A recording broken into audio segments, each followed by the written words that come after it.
Hey guys, nice to see you again. It's Source Code here, and I'm back here with the video to go through and talk about 5 ways to go through and deal with imposter syndrome. Because as of lately, I've been applying for my first front-end developer job, and I've been dealing with this. I've been getting rejection after rejection after rejection, and I've had to go through and look and research into this to become better and to really help my mental headspace. So let's dive into it.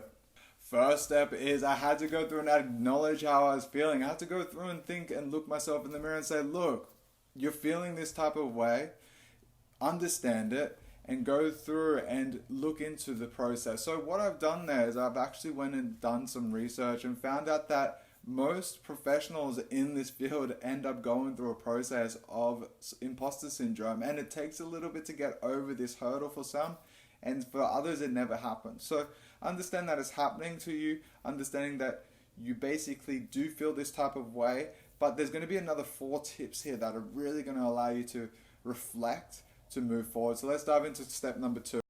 Step number 2 is focus on your accomplishments, and what I mean by this is go through and celebrate the small wins, because if we're not celebrating the small wins, what are we doing in this life, right?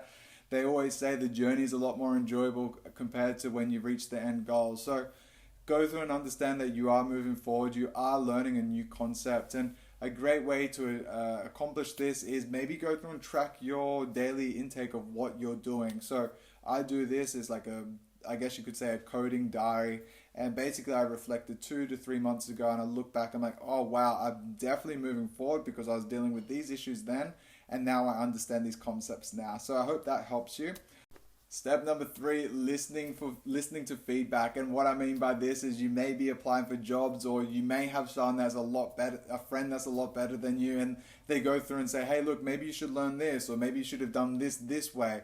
And if you're one of those people that go through and listen and think you know more than them, and you're like, nah, I don't want to do that, what you're doing is you're really hindering your allowance to go through and become a better developer, you know? So really go through and understand that you need to go through and listen to the feedback. If you've applied for a job and you've received some feedback, listen to that feedback and move forward. Go through and apply the knowledge and become a better developer from the people who are going through and willing to help you. Step 4, setting realistic expectations. And what I mean by this is if you are just learning to code, or if you're trying to find how to do 1 hour a day of coding and you're struggling, don't go through and set yourself an expectation to jump in and start doing 8 hours of learning a day. What you need to do is start gradually going through and raising your expectations. But the thing is, set low expectations so you don't get disheartened. Yes? What I mean by this is start off with 30 minutes a day. Can you spare 30 minutes a day? I'm sure you can. So go through and spare this 30 minutes a day and then move your way up. And a good way to explain this for myself is I started off on 1 hour a day, and then over a month I went up to 3 hours a day. And this was a little bit more of a harder process, but because I set that habit, it allowed me to go through and keep showing up every day.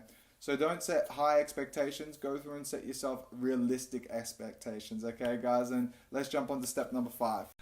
Step number 5 is finding a supportive community, and a great way to do this is by LinkedIn, trying to reach out to virtual events, or even going through and finding like a Discord community via YouTube.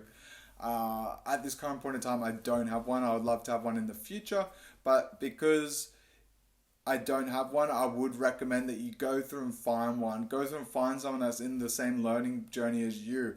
Because what this allows you to do is it allows you to be a little bit competitive, but also allows to bounce back on different ideas and maybe even work on different projects with someone. You might even find your next best friend from networking and communicating and understanding that people are there on the same journey as you, and a lot of people probably have the same questions, and they're probably willing to go through and open up what they've found to help you move forward. So don't be disheartened about any of this. Go through and enjoy yourself, enjoy the process, and I hope these tips help you acknowledge but also move past that feeling of that you don't fit in or you're not good enough. So yeah, these are my 5 tips for imposter syndrome. I hope you really enjoy them. If you do, or if you have any other tips or tricks, go through and let us know below on how you've dealt with this.